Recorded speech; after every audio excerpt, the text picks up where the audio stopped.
আছেন সবাই? আশা করি সবাই ভালো আছেন, কারণ ভালো থাকবেন না কেন, ভালো থাকার মতো দোয়া আপনাদের জন্য সবসময় করি। তো আলহামদুলিল্লাহ সবাই ভালো আছেন। তো বন্ধুরা, আজকে হচ্ছে আমার দ্বিতীয় ব্লগ।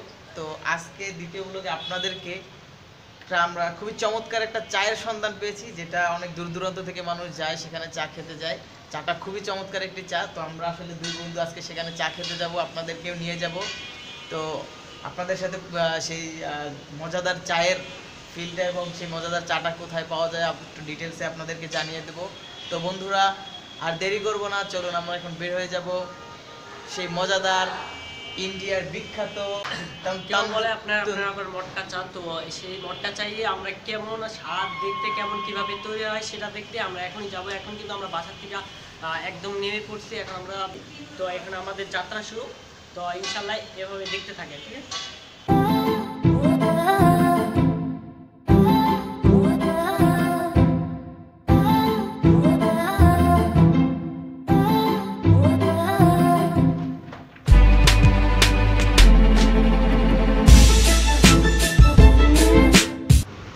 বন্ধুরা, আমরা এখন মিরপুর 11:30 থেকে ভেরিবাদে চলে আসলাম। তো এখান থেকে আমরা এখন আমাদের গাড়ির আসলে তেল শেষ হয়ে গেছিলো, তো আমরা এখান থেকে ফিলিং স্টেশন থেকে তেল নিলাম। তো এখান থেকে তেল নিয়ে এখন আমরা সেই অসাধারণ চায়ের আড্ডায় সেই চা খাওয়ার জন্য যাচ্ছি। এখন ভেরিবাদ দিয়ে আমরা বিরুলিয়ার উদ্দেশ্যে রওনা হচ্ছি। সাথে থাকেন, তো বাকিটা সামনে কি হয় দেখবেন। চলো বন্ধুরা, আমরা এখন ইন্ডিয়ার বিখ্যাত সেই অসাধারণ চা খাওয়ার উদ্দেশ্যে যাইতেছি। তো একটা কথা না বললেই নয়, মিরপুর ভেরিবাদ রাস্তার দুই পাশের যে ভিউটি আছে, খুবই অসাধারণ ভিউ, খুবই চমৎকার একটি ভিউ। আসলে রাস্তার পাশ দিয়ে বয়ে চলা ছোট নদীর অপরূপ সৌন্দর্য।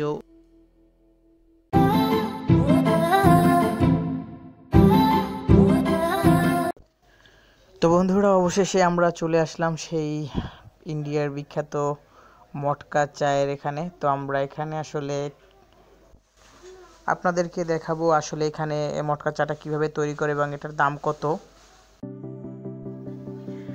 টিনের আবরণে ঘেরা মাটির তৈরি একটি বিশেষ চুল্লি। এই চুল্লির ভিতরেই মটকাগুলিকে পোড়ানো হয়। মটকাগুলি পুড়িয়ে টকটকে লাল করে ফেলা হয় এবং এই মটকাগুলি যখন পুড়ে একেবারে লাল হয়ে যায়, এই মটকাগুলি দিয়েই চা তৈরি করা হয়। এই মটকাগুলিকে প্রথমে একটি ভালো মোটা কাপড় দিয়ে মুছে নেওয়া হয় এবং মুছে নেওয়ার পরে এই উত্তপ্ত মটকাগুলির উপরে প্রথমে রেডি করা চাকে মটকাগুলির ভিতরে দেওয়া হয় এবং এটার চমৎকার, খুবই অসাধারণ একটি স্মোকি স্মেল তৈরি হয়, যা খুবই অসাধারণ লাগে। স্মেলটি আপনাদের কাছে খুবই ভালো লাগবে।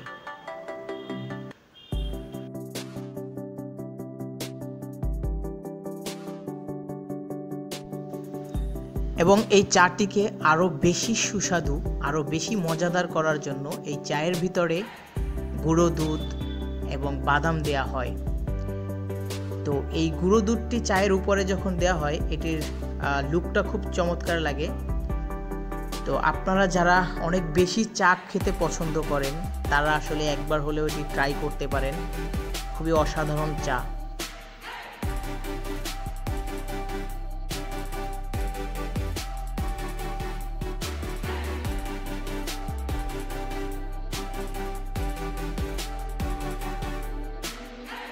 অবশেষে চলে আসলাম সেই বিখ্যাত তান্দুরি চা খাওয়ার জন্য।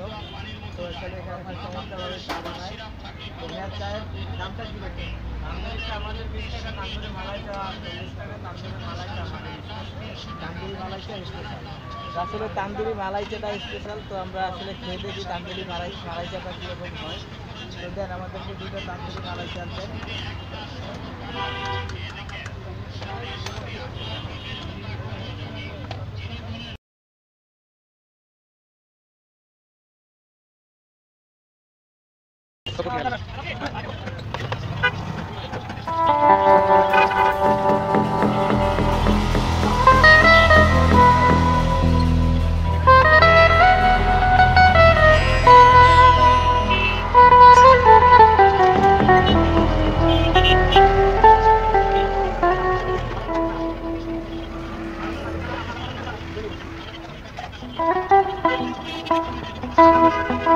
বিকেল গড়িয়ে সন্ধ্যা নেমে আসলো, তো আমরা ব্রিজের উপরে আসলাম।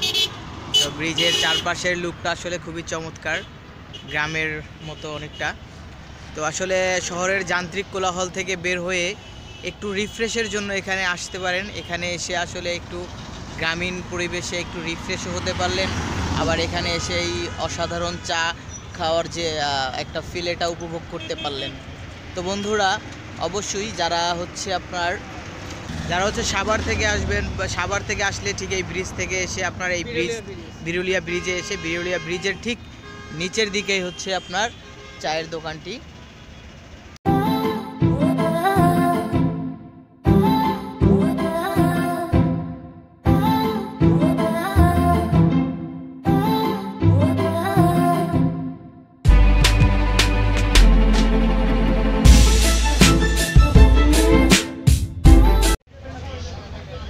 তো বন্ধুরা, অবশেষে আসলে আমাদের তান্দুরি মালাই চা চলে এসেছে। তো এটা আসলে কেমন স্বাদ লাগে আমরা আসলে খেয়ে দেখবো যে আসলে কেমন লাগে। তো এখানে আমরা দেখতেছি এটার ভিতরে আসলে গুঁড়ো দুধ আছে, বাদাম আছে। তো আমরা আসলে খেয়ে দেখি তান্দুরি চা কেমন লাগে।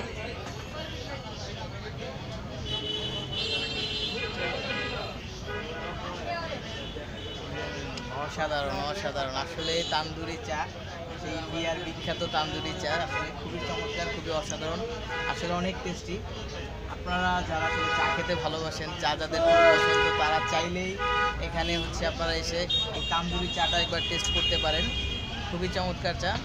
এটার ভিতরে আসলে মালাই আছে, মালাইটা আসলে মালাই বলতে যেটা দুধের স্বর, খুবই চমৎকার লাগতেছে, খুবই ভালো লাগতেছে। চা প্রিয় যারা আছেন আসলে এটা না খেলে মিস করবেন। তো আমি বলবো আপনাদেরকে, যারা চা পছন্দ করেন, যারা চা প্রিয়, বিশেষ করে যারা চা খোর, তারা তো না আসলেই নয়, অবশ্যই অবশ্যই এসে এখানে একবার টেস্ট করবেন। বিরুলিয়ার ব্রিজের গোড়ায় এই তান্দুরি চায়ের দোকান। তো এখানে আপনারা এসে অবশ্যই চাটা খেয়ে এটার স্বাদটা কিন্তু এটা উপভোগ করবেন।